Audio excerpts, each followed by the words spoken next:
Good morning everyone. In this video lecture we have to discuss our next topic in fluid mechanics, that is material derivative and acceleration. In previous video lecture we have to discuss the description of the fluid motion, and in the previous video lecture we have also discussed the types of fluid. Okay, this is our third lecture, and in this lecture we have to discuss material derivative and acceleration. Let f be some scalar function associated with some property of fluid. Suppose a particle of fluid move from P to P dash. हम कोई भी f एक scalar function लेते हैं जिसमें कुछ property हैं जो फ्लूइड की कुछ प्रॉपर्टी को सेटिस्फाई करता है. ठीक है, f कोई स्केलर फंक्शन है जो फ्लूइड की कुछ प्रॉपर्टी को सेटिस्फाई करता है, और दो हमने पार्टिकल्स लिए हैं p and p dash. p के coordinates x y z and p dash के coordinate x plus del x y plus del y z plus del z हैं. जो p पार्टिकल है with respect to time t, and जो p dash particle है उसका जो time है वो t प्लस डेल t है. हम यहाँ से बाई ग्राफ देख सकते हैं. हमारे पास x y z ये हमारे पास एक ग्राफिकल रिप्रेजेंटेशन है जिसमें O से एक हमारे पास P and P dash, this is our two particles for some fluid, जहाँ पे P के coordinates x y z and P dash कोई अलग एक और कोऑर्डिनेट आता है जिसके पार्टिकल आता है जिसके कोऑर्डिनेट्स में सम चेंज हो जाता है, थोड़ा सा चेंज हो जाता है, जिसमें हम उसमें del x del y del z add कर देते हैं, तो हमारे पास वो P डैश उसकी अलग बनती है. तो जो O से P तक का जो वेक्टर बनता है उसको हम R बोल रहे हैं. जो O से P डैश तक की जो डिस्टेंस कवर करने वाला वेक्टर बन रहा है उसको हम R प्लस डेल R बोल रहे हैं. यहाँ पे डेल हमारे पास वो कोई विस्मोल क्वांटिटी है जिससे थोड़ी सी डिस्प्लेसमेंट हुई है, चेंज हुई है. तो यहाँ पे हम मटेरियल डेरिवेटिव और एक्सेलरेशन डिस्कस करेंगे कि किस टाइप से इन टू पॉइंट्स के बीच में P एंड P डैश इन टू पॉइंट्स के बीच में at a time t and at a time t plus del t, इन दोनों टाइम्स के रिस्पेक्ट में, इन दोनों पार्टिकल्स के रिस्पेक्ट में किस टाइप से हमारे पास मटेरियल डेरिवेटिव आता है और किस टाइप से एक्सेलरेशन आता है. Okay, then in this motion we have two particle P to P dash with change for the total f. अब अगर हम P से P डैश तक P से P डैश तक चेंज करते हैं तो हमारे पास जो पार्टिकल है वो टोटल चेंज होगा, मीन्स पूरी की पूरी डायरेक्शंस ही चेंज हो जाएंगी. तो देखिए, अगर हम यहाँ से यहाँ कर रहे हैं तो इनके बीच का डिस्टेंस कवर करने के लिए हम क्या करेंगे, x2 minus x1, y2 minus y1, z2 minus z1 करेंगे. मीन्स इन कोऑर्डिनेट्स में से इन कोऑर्डिनेट्स को सब्ट्रैक्ट करेंगे. तो यहाँ पे वही चीज़ कर रहे हैं. जो ये कंप्लीट P डैश R, जो ये सेकेंड वाला P डैश वाला जो कोऑर्डिनेट पार्टिकल हमारे पास है, जो इसके कोऑर्डिनेट्स हैं, इसके जो हमारे पास स्केलर फंक्शन बनता है उसको हम f plus del f assume कर रहे हैं, और जो ऊपर वाला है इसको हम f स्केलर फंक्शन एज्यूम कर चले ही हैं. तो जो स्टार्टिंग वाला है वो f है और जो बाद वाला है ये हमारा f डैश. तो f और f डैश के बीच हम डिस्कशन कर रहे हैं, तो this is f dash minus f, इनके बीच का डिस्टेंस आ जाएगा. अगर हम f डैश में से f को सब्ट्रैक्ट करते हैं तो हम वही करेंगे. अब f डैश किस टाइप का है, इसमें डेल टाइम्स मतलब डेल टाइप का सम चेंज हो रहा है, तो f plus del f minus f plus del f minus f. अब यहाँ पे हम इन कोऑर्डिनेट्स को ले लेते हैं. f प्लस डेल एफ के कोऑर्डिनेट कौन कौन से हैं, f के साथ जो भी कोऑर्डिनेट्स हैं हमारे पास f डैश वाले x plus del x, y plus del y, z plus del z, this is our coordinates. और एट ए टाइम यहाँ पे टाइम क्या है t प्लस डेल t, तो वो टाइम भी हमने ले लिया t plus del t, minus जो f है, f के कोऑर्डिनेट्स x y z है, तो f into x y z at a time t. जब हम यहाँ पे f हम फंक्शन ले रहे हैं, और जब भी हम यहाँ पे f फंक्शन की बात करेंगे तो फंक्शन में कोऑर्डिनेट्स और टाइम दोनों की बात होगी. तो इसलिए हम यहाँ पर कोऑर्डिनेट्स और टाइम दोनों इकट्ठा ले रहे हैं तब ये कंप्लीट फंक्शन बन रहा है। यहाँ पर भी हम कोऑर्डिनेट और टाइम दोनों चीज़ें ले रहे हैं तभी हमारे पास ये फंक्शन बन रहा है। अब हमारे पास टेलर थ्योरम होती है, हम उसके ऊपर टेलर थ्योरम अप्लाई करते हैं इसको सॉल्व करने के लिए।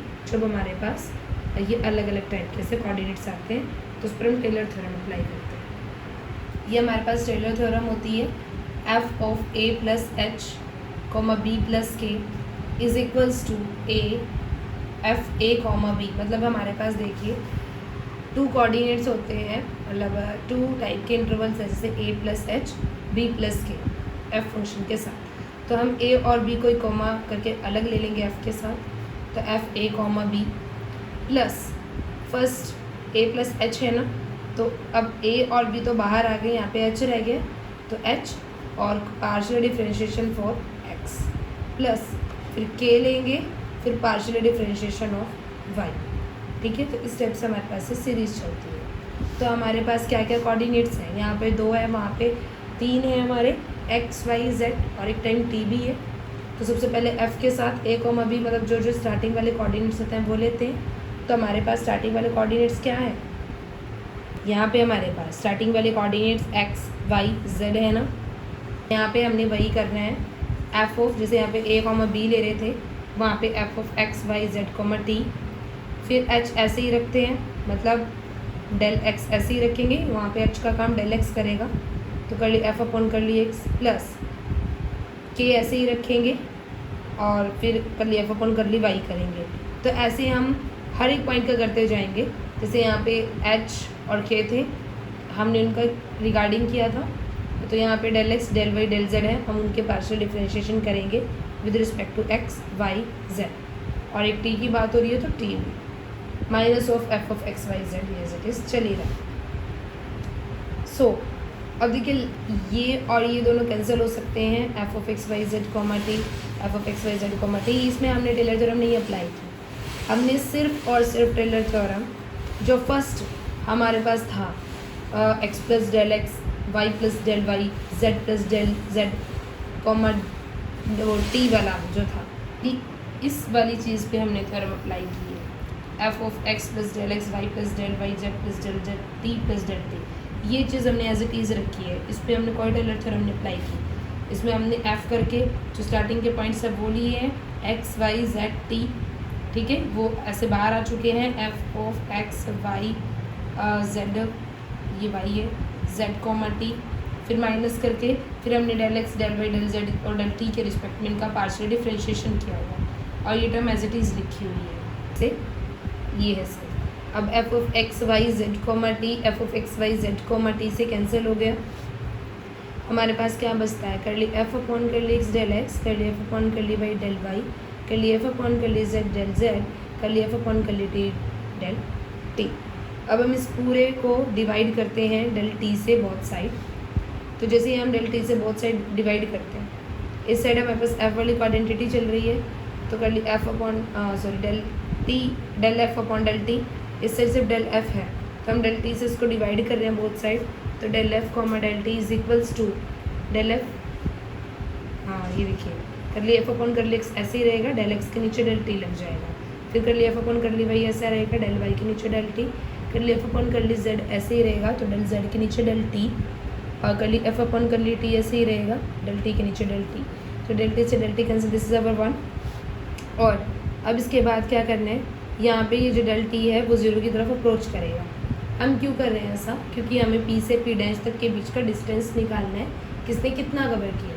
तो एक टाइप से हम उसको इकट्ठा करेंगे, मतलब जैसे यहाँ पे इसको इन दोनों को इनके डिस्टेंस को कवर कर रहे हैं, तो जैसे जैसे लिमिट 0 को अप्रोच करेगी ये दोनों एक दूसरे के कनेक्ट होंगे। यहाँ पे हमने वही करना है, हम डेल t से 0 की तरफ अप्रोच करवाएंगे। तो यहाँ पर भी लिमिट अप्लाई करते हैं और इन पर भी हम सारों पर लिमिट अप्लाई कर देते हैं।